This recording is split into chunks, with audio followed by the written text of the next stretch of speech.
يعني هي المشكلة of cystic fibrosis إنه يكون dysfunction of the transmembrane conductance regulator protein.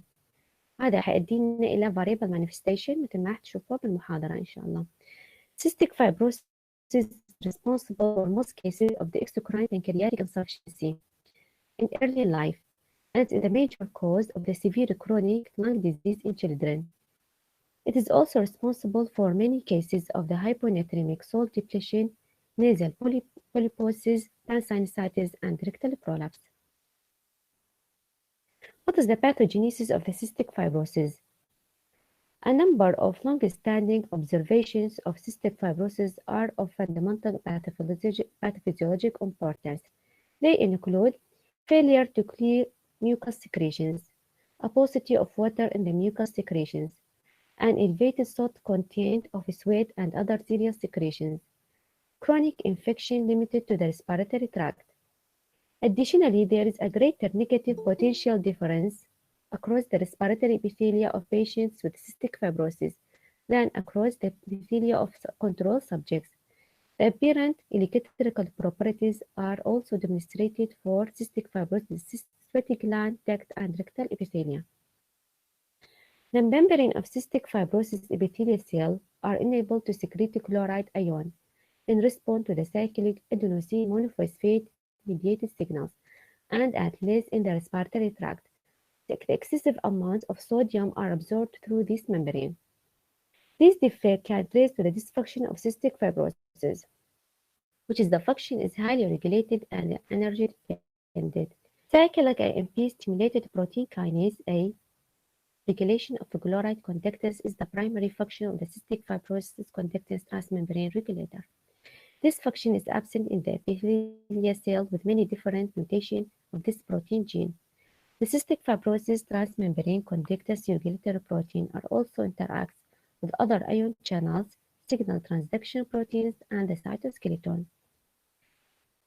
This is the diagram of respiratory epithelia of normal person, and this is the respiratory epithelia of patient with cystic fibrosis. This is in the green color is the sodium channel. In the purple color is the cystic fibrosis transmembrane conductance regulator protein, and this is in the blue color is the chloride channel. In this patient, there is a normal person in the respiratory epithelia. There is normal secretion of sodium through this protein. In the patient of cystic fibrosis, there is failure of the secrete chloride through the membrane, which is the primary defect.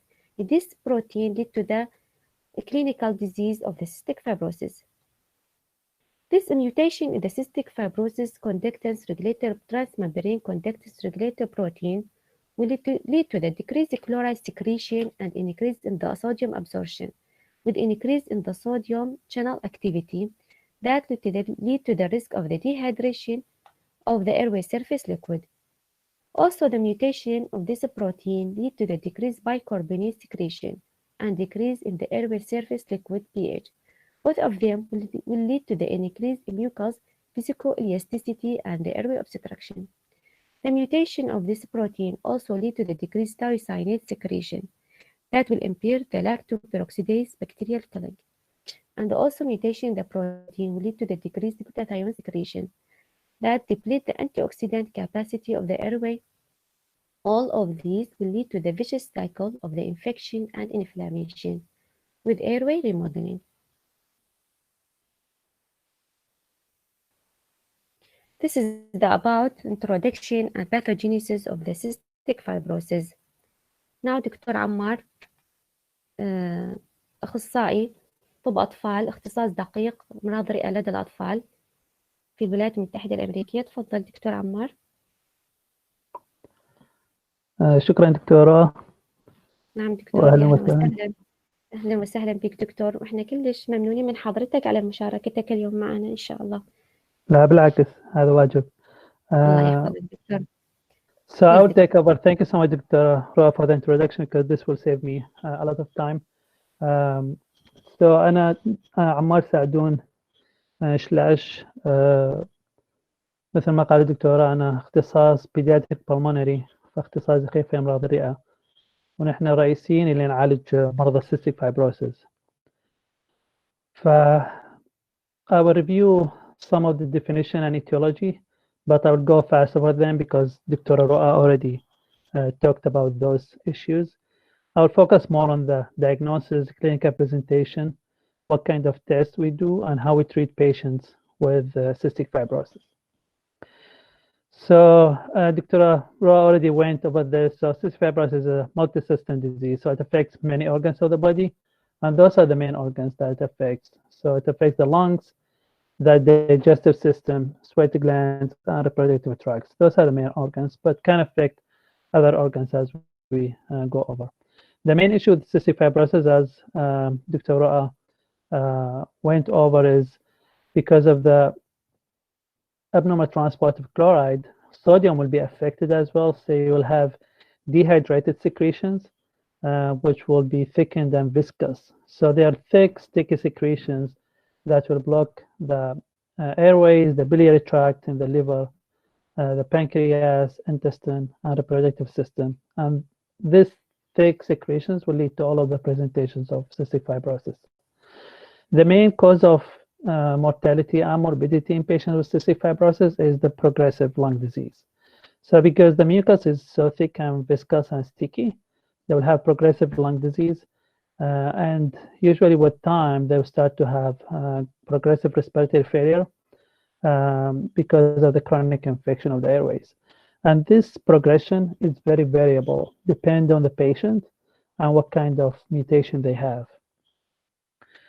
So this is a diagram about the main organs affected by cystic fibrosis, and it's mainly the organs that have exocrine secretions that would be thick and sticky. And as was mentioned, it's mainly due to defect in the CFTR protein. It's autosomal recessive, and if it's limited to one organ only, if it's not multi-organic as we talked about, then it's called CFTR-RD, which means cystic fibrosis transmembrane regulator related disorder. It is the most common life-shortening autosomal recessive disease among Caucasians, with a frequency of 1 in 3,200 people. And we are considered as Caucasians. So our region, most of the population there are Caucasian. So we expect that we have probably not as much cystic fibrosis, but close to this number. The most common pathogenic mutation of cystic fibrosis is something called Delta 508. And this means deletion of phenylalanine at the position 508 of the CFTR gene. CFTR gene is a huge gene, and it's located in chromosome 7. And there are so far more than 2,000 mutations that were recognized. But Delta 508 is the most common out of those 2,000. And you have to have two defective genes, one from the mom and one from the dad, to have the disease because it's autosomal recessive. So you can have either same gene or two different genes on the two chromosomes to develop cystic fibrosis. And this is the on the top, the blue thing is the CFTR, which is a big protein that crosses the cell membrane. And as Dr. Roa mentioned, it helps in transport of chloride from the intracellular portion to the extracellular portion in order to hydrate the mucus that's on the brush border of the bronchial walls. So you can have different mutations of CFTR, and there are 6 classes of mutations from class 1 here in the bottom to class 6 up here. Class 1 is the most severe mutation because it will cause truncation of the DNA, so there is no production of CFTR at all. So this is the most severe kind. And then class 2 is less severe, and then class 6 is the least severe. So there are a spectrum of mutations, and based on the type of mutation, we can decide how severe the cystic fibrosis will be. So the classic cystic fibrosis is diagnosed if the patient have clinical disease, which will go over, either involving one or more organs. As we said, it's either a respiratory system, pancreas, hepatobiliary system, or male reproductive system, and either elevated sweat chloride test. So sweat chloride is the gold standard test to diagnose cystic fibrosis. And what we mean by elevated sweat chloride when it's 60 and above millimole per liter. Or if you don't have elevated sweat chloride, you need to have 2 copies of disease-causing mutation of the CFTR. So those are the criteria to diagnose cystic fibrosis. If you have just one organ affected and the sweat chloride is intermediate, which means 30 to 59, then you will have CFTR-related disorder, which will go over. So how patients with cystic fibrosis present? So for the last 20 years, we have been having newborn screening in all of Europe and the United States. So all of the babies who are born, they'll be screened for cystic fibrosis. And since then, the diagnosis of cystic fibrosis increased at the newborn period. So for the last year, for example, according to the CDC, 86.6% of cystic fibrosis diagnosed in infants less than 6 months of age were diagnosed by newborn screening before they start to have any symptoms of cystic fibrosis. And this has led to a better lung function, better nutrition, and longer life for those patients. If we don't have newborn screening, like the case in Iraq, then we should wait for the symptoms of the babies to develop, to be diagnosed with cystic fibrosis. Those are the most common symptoms that we usually diagnose infants before the 1 year of age with. So Meconium ileus, it presents in 20% of patients. And this means 1 out of 5 cystic fibrosis patients born, they will develop Meconium ileus. And it usually happens within 2 weeks of life, because Meconium ileus means that they fail to pass stool, and then they'll have abdominal distension and then vomiting, and they'll be very sick because of the thick incrustated meconium that will block the small intestine. Second kind of presentation is, and the most common presentation, is respiratory symptoms, which present in 45% of cystic fibrosis patients in early childhood. The patients will present with cough, congestion all the time. They'll have wheezing and sometimes respiratory distress, especially when they have viral infections. They present like bronchiolitis. And the third presentation is failure to thrive. And those patients have usually chronic diarrhea because of steatorrhea, malabsorption. So they will present with failure to gain weight. And some of them, they can progress into kwashiorkor. The median age for diagnosis in the United States without newborn screening, before they started newborn screening, was 15 months of age. So it's very delayed diagnosis compared to the newborn screening, where you diagnose them at birth.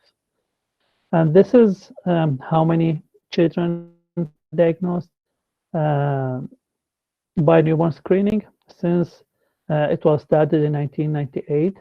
And as you can see, more and more children are diagnosed with newborn screening during the first few days after life. So what are the manifestations, clinical manifestations of cystic fibrosis? As we said, respiratory manifestations are the most common ones.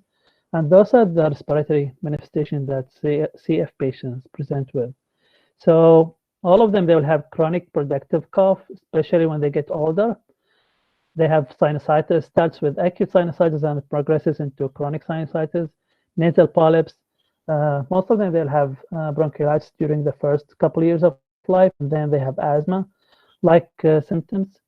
And then with time, they will start to have infections. It usually starts with Staphylococcus aureus infection, and then when they get older, they will start to have Pseudomonas aeruginosa. So If you have sputum culture of a child or adult and they have Pseudomonas aeruginosa, you should suspect CF strongly. With time, with those chronic infections, they will start to have bronchiectasis, which is dilatation, irreversible dilatation of the airway that are full of pus and mucus. And then they'll have digital clubbing. So you should always look at the fingers of children with chronic cough. And if they have clubbing, this is one of the indications of cystic fibrosis. And then a lot of them, they will have atypical mycobacterial infection. We call it NTM, non-tuberculous mycobacterium infection, especially in teenagers and adults. And also some of them, they will have ABPA, or allergic bronchopulmonary aspergillosis, which is kind of allergic reaction to aspergillus in the airways that would cause symptoms similar to severe asthma. And if not diagnosed and treated early, it can cause bronchiectasis, mainly of the central airways. So those are the respiratory manifestations, which, as we said, are the most common presentation of patients with cystic fibrosis. The second most common presentation is gastrointestinal. So they will come with GI symptoms, and the main GI symptom is pancreatic insufficiency. As we will see, most of patients with cystic fibrosis, they will be pancreatic insufficient. So pancreatic enzymes are important for the absorption of fat and proteins. So if you are pancreatic insufficient, you cannot absorb fat and proteins, so you'll have diarrhea and malnutrition with time. The second presentation is something called DIOS, or distal intestinal obstruction syndrome, which means that the secretion of the intestine is so thick and sticky, it can cause complete intestinal obstruction, which present just like small intestinal obstruction with abdominal distension, pain, vomiting, and constipation. Usually it happens in older children, but in newborns, you will have Meconium ileus, which is the equivalent for DIOS. When the children start to get older, especially into their teenager, they will start to have CFRD, we call it, which is cystic fibrosis-related diabetes. So they will have diabetes-like symptoms, and all of them, they will need insulin. They will have fat-soluble vitamin deficiencies, again, because they cannot absorb fat.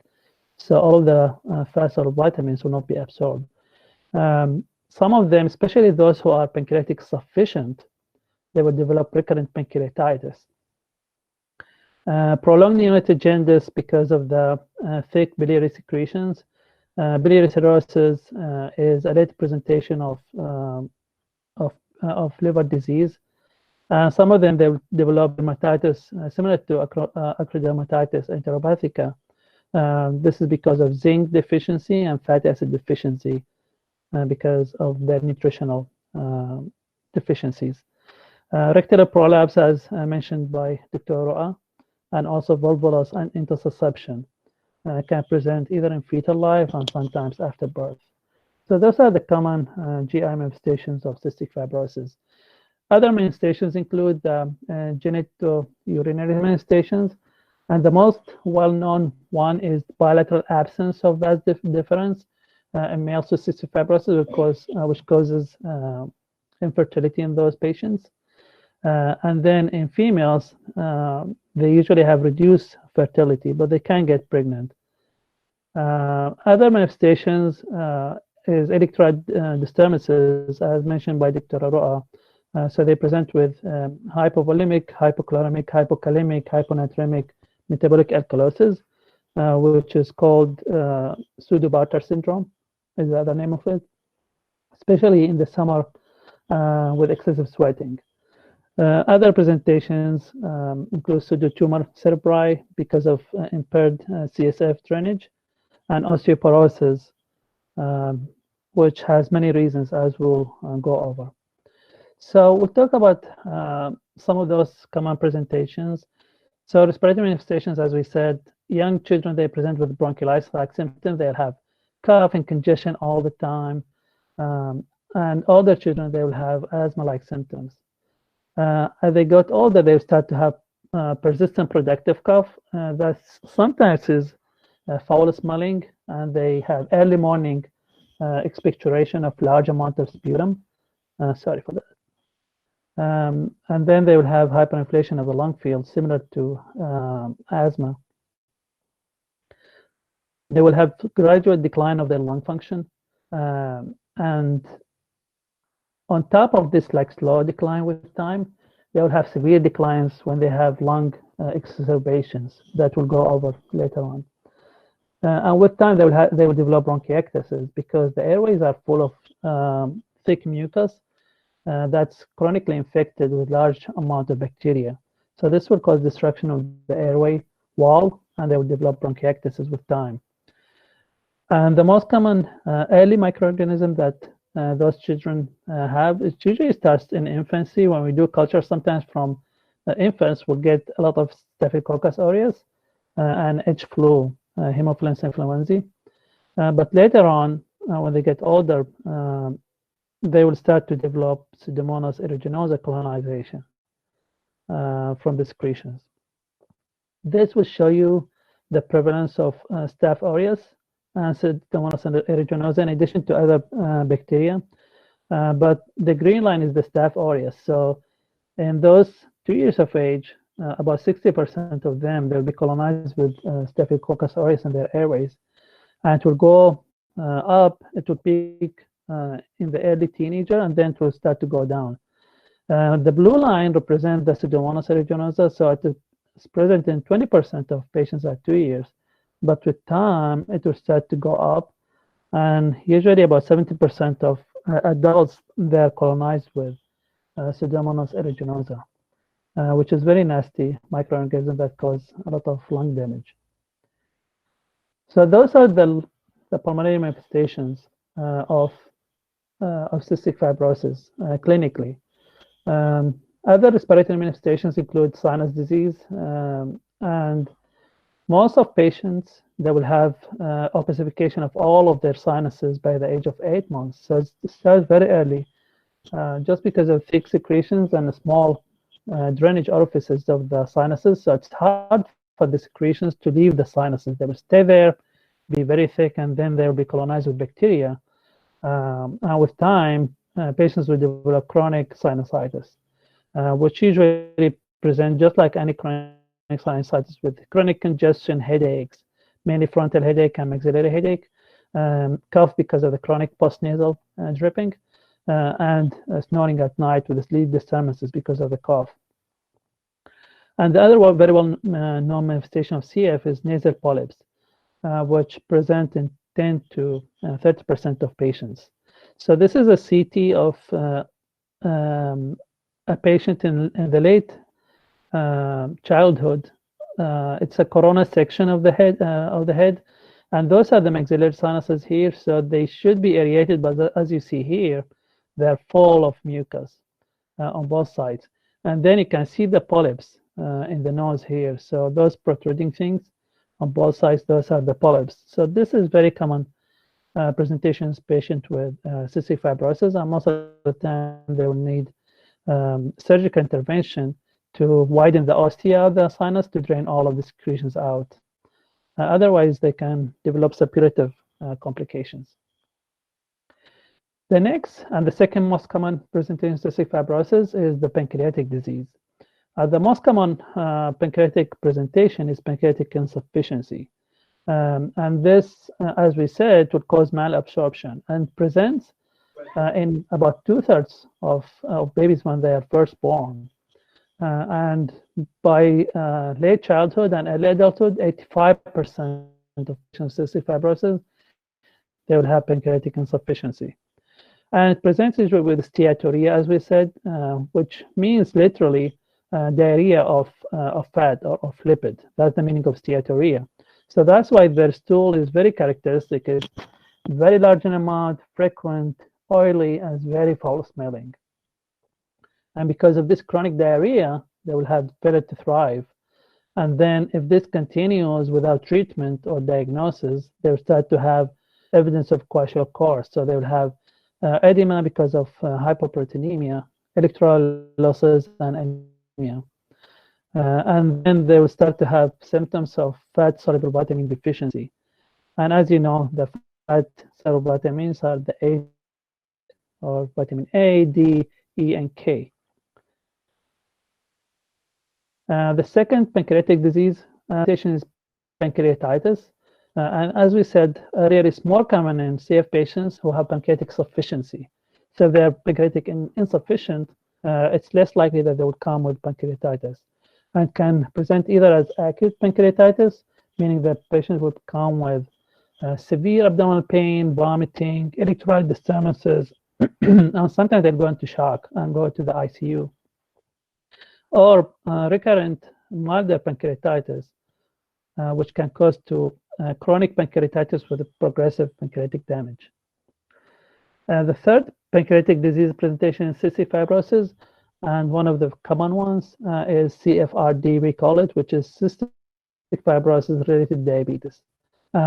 So with time, they will start to lose their endocrine function of the pancreas as well, and they will start to develop glucose intolerance. So about a quarter of patients with cystic fibrosis develop CFRD by the age of 20 years. That's why we usually screen all patients with cystic fibrosis for diabetes since the age of 10. If they are asymptomatic, and if they have symptoms of diabetes, we usually do the test before the age of 10 years. But most of patients with CF that we have, we screen them with for diabetes at the age of 10 years with a glucose tolerance test, the GTT, we call it. The other GI manifestation, other than pancreatic manifestation, is Meconium, ileus, and DIOS. So both of them, they're characterized by obstruction of the bowel. In the neonatal period, they present with Meconium ileus, which is characterized by inspissated meconium, while in later age, they will develop with distal ileal intestinal obstruction syndrome, which usually present with obstruction of the ileum most of the time. And it occurs in 5 to 10% of children and about 15% of adults. And they will come to the hospital with episodes of small bowel obstruction. Usually in Meconium ileus, we do barium enema for babies when they present with Meconium ileus. And it can be both diagnostic, because then you see, for example, here, the obstruction is right here, right? So you inject the enema from here to go all the way to the large bowel, and then the cecum, you can see the appendix here, and then there is obstruction in this area. And can be also therapeutic, because sometimes the osmotic effect of the barium will loosen this mucus plug here, and it will open the small intestine, so you don't have to go for surgery. The other GI presentation is rectal prolapse, and we think that's caused mainly by constipation and malnutrition. So when you have malnutrition, you would lose the perianal fat pad, and that will cause the rectum to prolapse.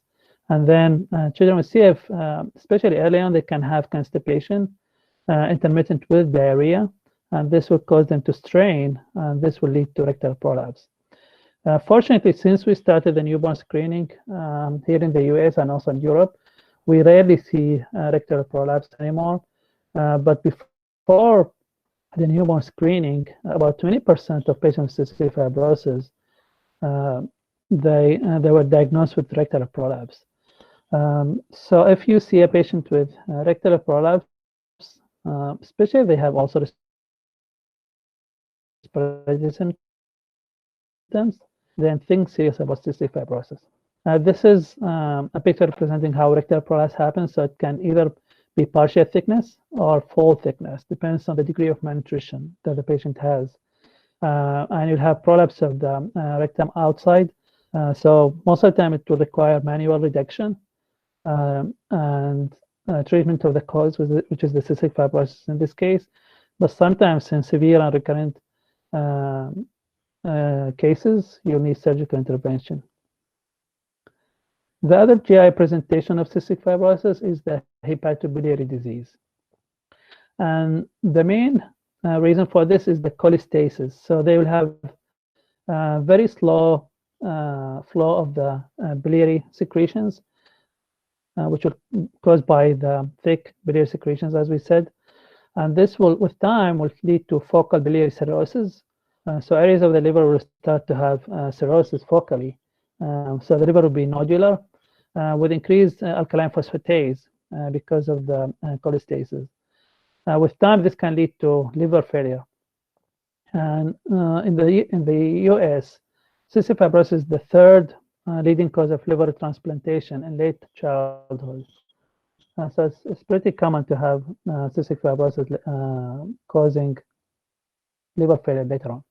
The other presentation that CF patients come with is gallstones, even during childhood and teenage. And this is because of the excessive loss of the bile acids in the stool. These patients, because of the Meconium ileus and DRS, so you cannot absorb the bile acids back, and this will cause slow circulation in the biliary tract, and this will lead to gallstones. So a lot of those patients, they will require cholecystectomy early in age, even without any other risk factors. So now we've finished with the GI presentation of cystic fibrosis. Now we'll go to the other presentation, and one of the very well-known presentations of cystic fibrosis is infertility in men. So more than 95% of men with cystic fibrosis are infertile. And this is because of the absence of vas deferens on both sides. So it's mainly because, but the spermatogenesis itself is not affected. So there are sperms in the testis, but they cannot be transported. So that's why they develop infertility. And this is very important to know as we'll come to the treatment later on. So they can have children with the artificial inoculation of the sperm.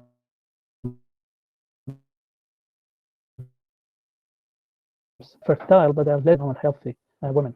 And the main reason why they have decreased fertility is because of malnutrition mainly, but also because they have very thick and tenacious cervical mucus that can affect fertility in those females.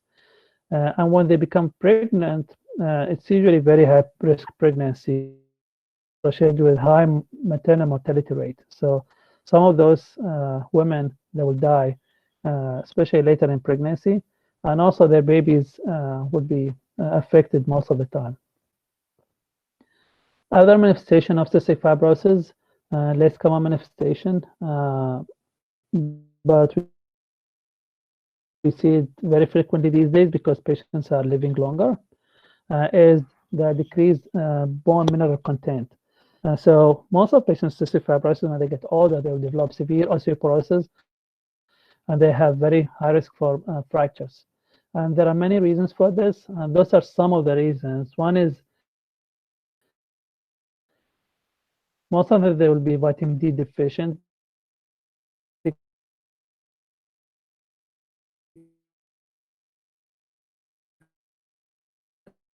don't exercise really, and also because a lot of them, they require steroid therapy, either as long-term steroid or during their exacerbations. So all of those factors would cause them to have weak bones and osteoporosis. So that's why we screen all of our patients here with DEXA scan, we call it, to check for bone density. We're starting since early childhood, and we do it every year for our patients, so we can intervene early to prevent this complication from happening. The other thing that's important clinically is most of them, they will develop clubbing, especially in the advanced disease when they start to have bronchiectasis. So you should always look at the fingers of patients with cystic fibrosis and patients with chronic cough. And if patients with chronic cough have digital clubbing, you should think of cystic fibrosis. Another thing they develop is hypertrophic osteoarthropathy. So they'll have expanded bones with bone pain all the time. And those two, we think, is because of chronic inflammation and cytokine activation. Other clinical presentations, miscellaneous ones, a lot of them, they will have recurrent venous thrombosis, and this is because most of our patients, especially the older ones, they will have permanent central venous catheter. So we'll put the catheter in their vein and leave it there all the time because they will need recurrent admission and we cannot get IV access and put cannula every time for them because they will lose their veins with time. So most of them, they will have this central catheter that can cause venous thrombosis. Anemia is very common in those patients, can be either due to iron deficiency and because of dysregulation of iron metabolism and blood loss from esophageal varices as a result of liver cirrhosis and hemoptysis. Renal failure because a lot of them will develop chronic renal disease when they get older, and because of bone marrow suppression, mainly because of their infections, but a lot of them they need bone marrow transplant for treatment. So this will cause them to be anemic. And the second cause of anemia is the anemia of chronic disease or chronic inflammation. The third presentation that we talked about a little bit, which is electrolyte abnormalities in the form of hyponatremic, hypochloremic, hypokalemic, hypovolemic metabolic alkalosis. So a lot of hypo, and this is because they lose a lot of salt, so sodium and chloride in their sweat, especially when it's hot. And it's called pseudo Bartter syndrome because in the real Bartter syndrome, as you know, the loss of those electrolytes happen in the urine, while in CF it happens in the sweat. So if you test their urine for chloride level and sodium level, it will be within normal limits. On the opposite, so most of the time to be low in the urine in CF, while in the real Bartter syndrome, you will have excessive secretion of chloride in the urine itself. The other presentation is kidney stones and nephrocalcinosis, and it has a lot of causes. I didn't want to go over here, but with time, those patients will have renal stones, and sometimes this will lead to chronic renal failure later in life.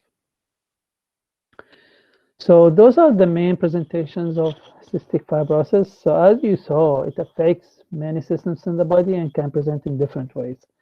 Now we'll talk a little bit about the newborn screening, which has caused a huge change in the life of patients CF, because now in the US and the European area, all of the babies who are born, they are screened for CF. And they found that after the screening, newborn screening, this resulted in 10% decrease in the death rate before the age of 10 in those countries. And patients started to have better lung function, improved growth, longer life, and less admissions to the hospital. And the newborn screening depends on two kinds of tests. The first is called serum immunoreactive trypsinogen, which is a long name. So we call it usually IRT. And this trypsinogen is a precursor of trypsin. And patients who have pancreatic involvement of CF, they will have reduced level of IRT in their blood when they are born. And then the second test is DNA analysis. And this is, they do that by screening for the most common CFTR gene mutations. And both of those tests are done on the heel prick blood sample of newborns. Then after, if the baby has positive IRT or DNA mutation, then the next step is to do a sweaty chloride test to confirm the diagnosis. And this is the difference between babies who are diagnosed with newborn screening. So the solid black line on the top, this is the survival rate. And this is back in 81 and 84. This is like very early into the newborn screening period. So the survival of those babies was much higher than those who were diagnosed clinically before the introduction of newborn screening. So just like 3 years after the introduction of newborn screening, there was significant improvement in the survival and quality of life of those children. Now you are suspecting cystic fibrosis. What kind of tests you do to confirm? So this is a flow chart about what to do if you have a child with cystic fibrosis. So if you have a child with the clinical symptoms that we mentioned, such as of CF, or they're tested positive with newborn screening, or they have a sibling, so a brother or sister with cystic fibrosis, then you do sodium chloride test. If the sweat chloride test is more than 60, then you do the CFTR gene sequencing. So you sequence the whole gene to know what kind of mutations they have. They have two CF causing mutations, then this is confirmed diagnosis of CF. Now, what if the sweat chloride was intermediate? Then you send the same kind of gene sequencing. If they have two, even with intermediate tests, they're still confirmed with CF and diagnosed with CF. If they have only one, then this is a possible CF. And then you repeat the sweat chloride test, or you perform expanded DNA analysis, which includes the exosomes and introns as well, which is more extensive genetic study. If patient has symptoms suggestive of CF or positive screening or sibling, and they have normal sweaty chloride, if they don't have symptoms, then it's unlikely they have CF. If they have symptoms suggest CF, then they still have possible CF. So the next step in those patients is, those with positive CF, is to repeat the sweaty chloride test. If it's more than 60 with a repeat, then they are confirmed. If they're still less than 60, then you should follow those patients with time. And sometimes we do other kinds of CF tests, such as the nasal potential difference that Dr. Roy talked about. So this is kind of the guideline about how to manage patients with cystic fibrosis. So the sweat chloride test is the most important test that we diagnose CF with. And we do it, we put a pilocarpine, which is a substance that stimulates the CF, the sweat production. We usually do it on the forearms, and most of the time. In very small babies, sometimes we do it in the back, but this is very rare. In very premature babies that are who are less than 2 kilos of weight, but most of the patients we use pilocarpine. So we put the pilocarpine to induce sweating, and then we put some electrodes to have electric currents, and then we collect the sweat from the forearm. We usually do it on both sides, and we do the test on both sides to confirm, because we have to have two readings per test. The genetic screening diagnosed more than 90% of CF mutations in the general population, but then for the 10% that they have CF but negative screening, then we do the CFTR gene sequencing. Then the other confirmatory test, as we talked about, is the nasal potential difference measurement, if we have inconclusive results from the sweat chloride. Other tests that we do very frequently in patients, in fact, like all of the patients with CF, they have those 4 tests down here. So the first one is the fecal elastase, and this is the gold standard to diagnose pancreatic insufficiency. So we measure it in the stool, and if it's low, it means the patient is pancreatic insufficient. PFT, pulmonary lung function test, and cultures from the sputum. We do it in every clinic visit to follow their lung function and see if they are in exacerbation or not. After puberty, we do azoospermia test, especially if the patient is thinking about getting married and having children. And then CT of the sinuses when they start to develop symptoms of sinusitis. So this is how we do the sweat chloride test, just to have an idea. And I will skip the first part. We'll take you just to the CF part. Patients can eat a normal diet on the day of the test. There are no needles involved in the procedure.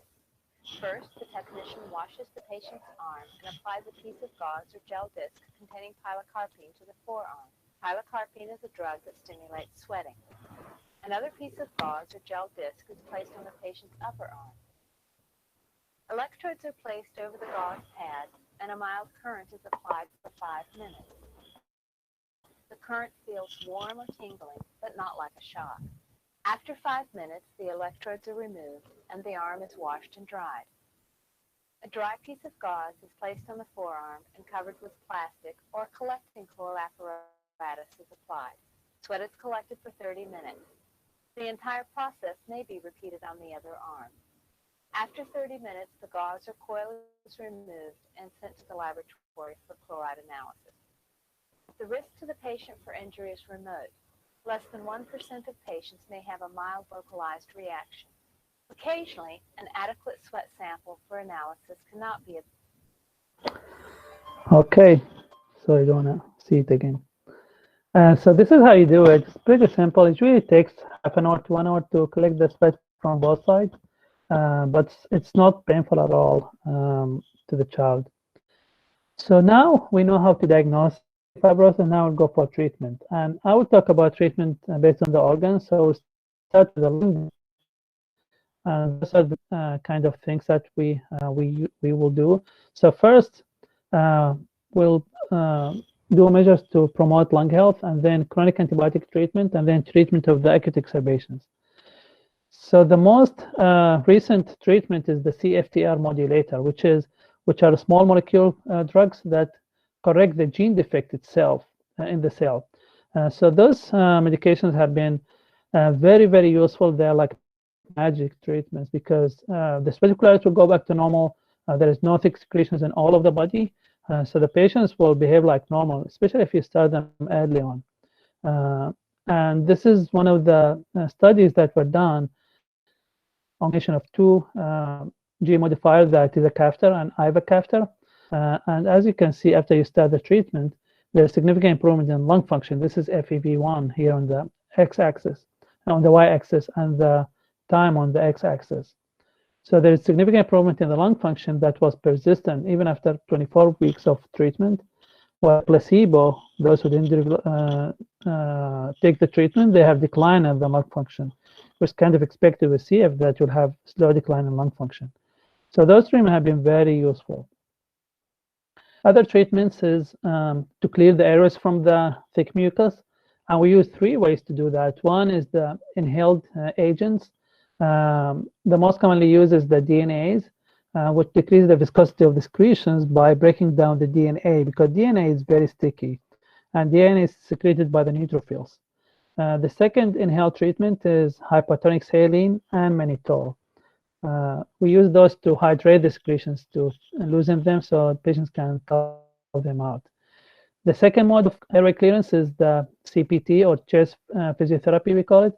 And this can be done by many ways, but the most commonly used way is the airway oscillating devices. And those are things that patients blow into, and this will move the secretions and break them down. The vest machines, which is like a jacket the patient will wear, and will cause vibration and shaking the chest and move the secretions out. And the recent one is the IPV, or intrapulmonary percussive ventilation. It's a little bit of aggressive. We don't use it for the outpatients, but use it in the hospital. And the third way is exercise. So regular exercise will help clear the lungs from the secretions and improve the lung function. This is the aerobica, is one of the airway maneuvers that we use, and the patient just blow into it and to cause vibration and move the secretions up so they can cough them out. And this is the vest machine. So it's a jacket that the patient wears, and it's connected to this machine here, and it will cause vibration of the chest. Usually we use it for usually 10 minutes or 15 minutes twice a day. Other chronic measures is prevention of infection. And this is by giving the regular vaccination in addition to the seasonal flu vaccine and pneumococcal vaccine. In small babies, we give them the palivizumab, which is the monoclonal antibody for RSV that Doctor talked to you about when she talked about bronchiolitis. And then the infection control measures, which are what we are doing now with the COVID, which are contact precautions, staying away from other patients in the clinic, putting masks, gloves, and gowns to prevent getting infections from other, and also giving them the infection. The other measures is bronchodilators, and this includes the beta-2 agonists, like salbutamol that you talked about when you talked about asthma. It's usually given before chest physiotherapy, before hypertonic saline, and endorsed with asthma. Other agents that sometimes we use, but we don't use anymore for most of the patients, is ipratropium bromide and theophylline that you talked about also in asthma.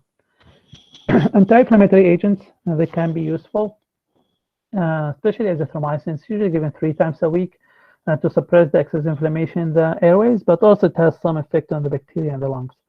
Ibuprofen, we don't use it at all in our center, but has some limited role. In some areas, they use high dose of ibuprofen to reduce inflammation in the lungs. Inhaled corticosteroids, most of our languages, they are inhaled steroids because they have signs and symptoms of asthma. Antibiotic therapy, it starts when the patient starts to grow Pseudomonas in the airways. We usually try to eradicate, to get rid of the Pseudomonas early in life.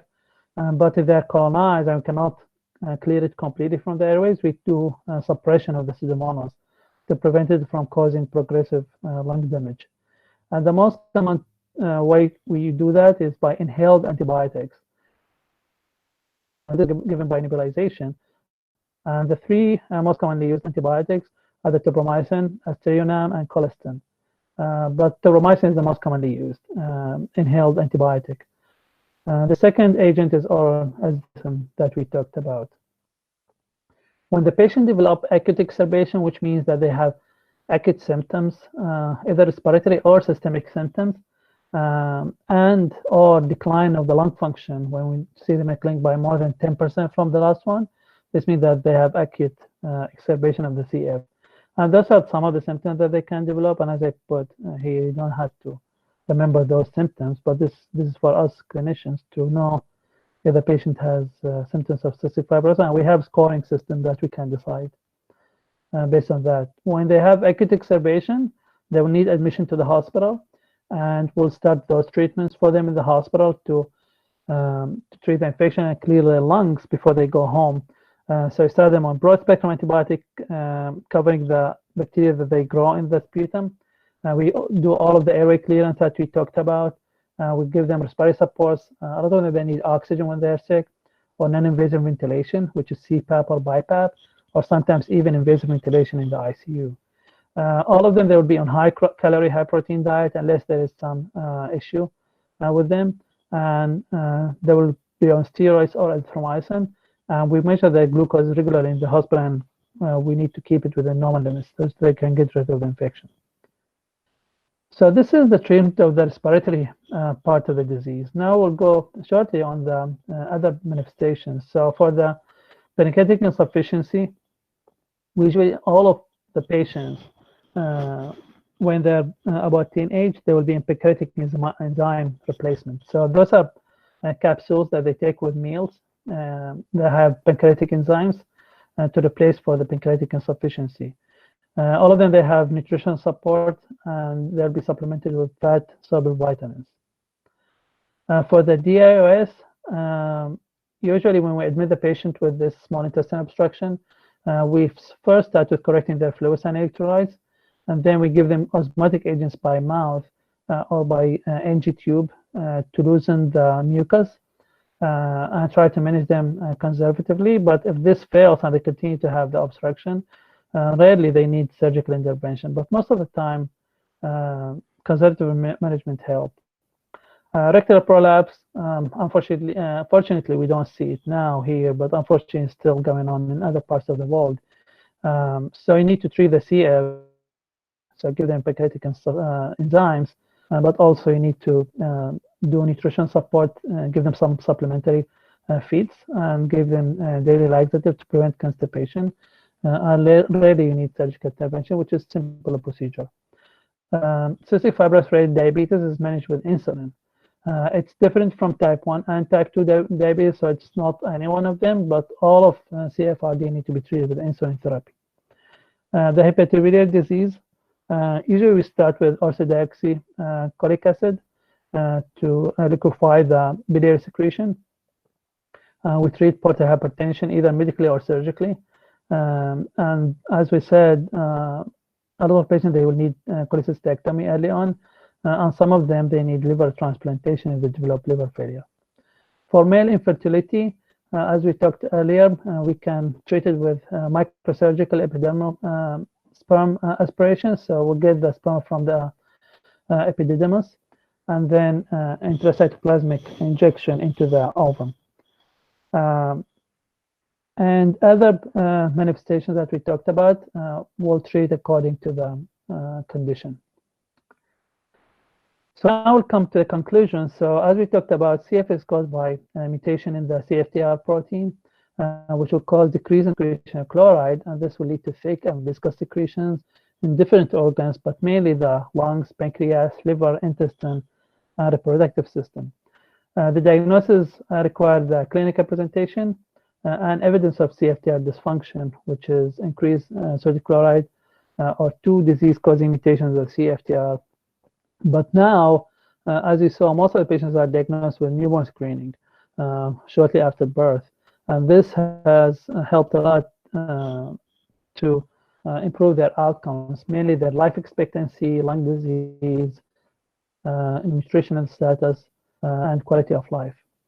Sodium chloride test is the gold standard to diagnose cystic fibrosis, and DNA analysis should be performed on patients with cystic fibrosis in order to first help in the diagnosis, especially in those with intermediate sodium chloride test, but also to decide what kind of modulator therapy that we need to start them on, because we have now approved gene modifiers, and each one of them have specific mutations that they cover. So we need to have DNA analysis to decide which treatment the patient will require.